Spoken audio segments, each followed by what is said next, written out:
Hi!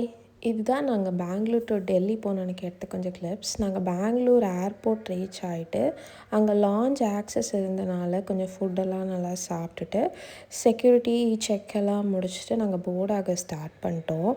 இதுதான் என்னோட first flight. அதனால நான் ரொம்ப எக்ஸைட்டடா இருந்தேன். இந்த டேக் ஆஃப், லேண்டிங் இதெல்லாம் எப்படி இருக்கும் அப்படின்னு சொல்லிட்டு. டேக் ஆஃப் ஆன அப்புறம் Bangalore climate was so good. அதனால மேலேருந்து ஃப்ளைட்டில் அந்த வியூவெல்லாம் பார்க்குறதுக்கு அவ்வளோ அழகா இருந்துச்சு.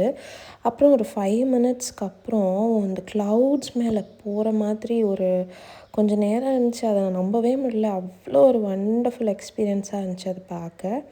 ஆஃப்டர் ஒரு 2.5 ஹவர்ஸ் ஜேர்னிக்கு அப்புறம் நாங்கள் டெல்லி ரீச் ஆகிட்டோம். டெல்லி ரீச் ஆகிட்டு எங்களுக்கு லஞ்ச் சாப்பிட்டு நாங்கள் இந்தியா கேட் போகிற மாதிரி தான் பிளான். ஆனால் இந்தியா கேட் டைரக்ட் ஆக்சஸ் பண்ண முடியல. ஏன்னா because of this republic day celebration அதனால். So that's how the day ended. Thank you.